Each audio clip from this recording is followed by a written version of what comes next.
Well, I need to start filming more for my YouTube channel and whatnot, so I just finished this set of trunks for a guy, for Crash Jackson. I packaged them up, but let's do a video. Why not? I'm just holding it by hand, so it's probably not going to be the best video, but hey, it's a video. So, I've been making trunks for him in this Minoru Suzuki kind of theme and style with the black stripe on the side with the two colored stripes bordering that.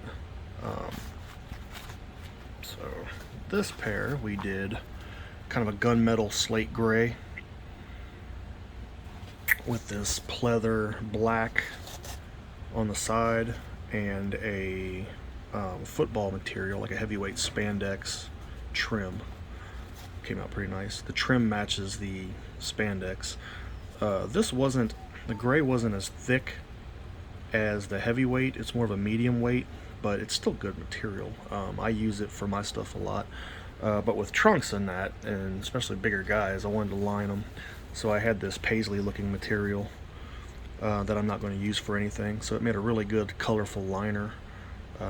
So that worked out really well.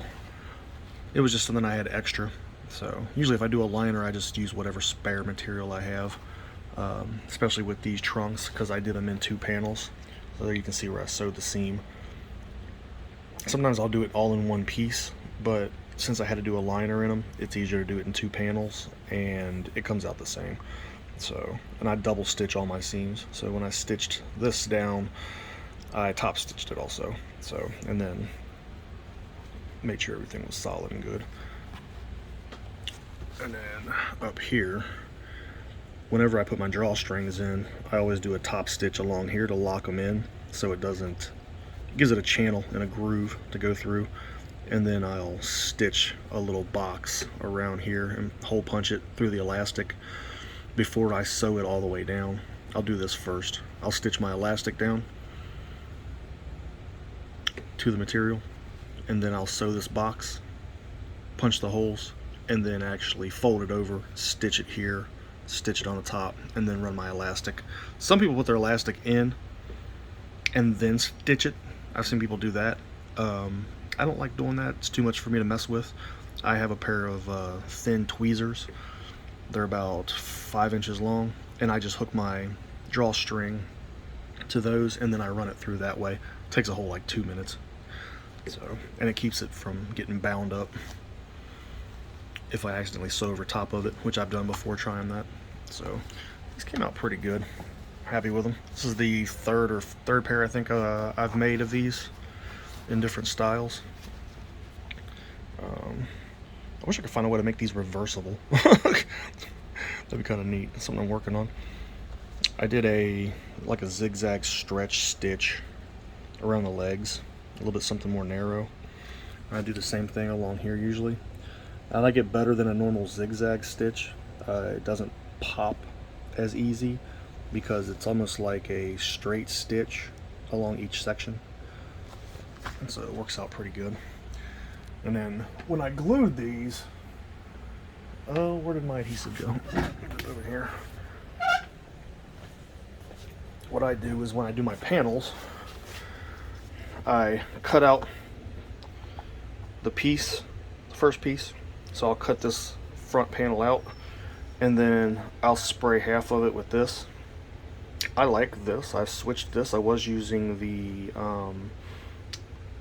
Heat and Bond brand of basting spray. This you get a lot more. It's the June Taylor one. You get a lot more in it, and it works just as good, and it's cheaper. So I really like this stuff. If I want something with a little bit more stick to it, I use the 3M Super 77 stuff, but that's for like kick pads, gauntlets, leather work, pleather vinyl. This I want to come loose, so once these get washed and worn, they'll have more stretch and give to them. The Super 77 will do it too, but this doesn't gum up your sewing machine. So, and you don't have to wait for it to dry up a little bit and get tacky. You can just spray it and stick it. So works pretty well.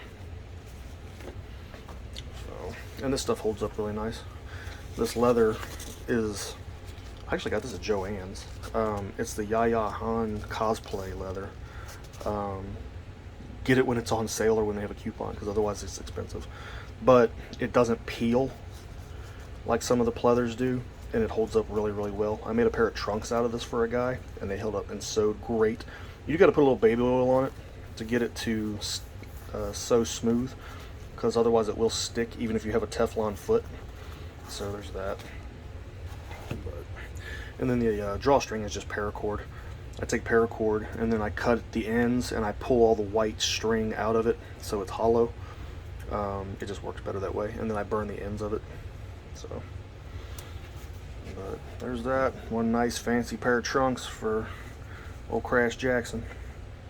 So I sent him pictures and he's very happy with them. So on to the next one. I got a pair of pretty sharp looking long tights I got to make for a guy. Looking forward to making those. So feel free to leave any comments, questions, tips, tricks, whatever. Like, subscribe, all that happy social media stuff.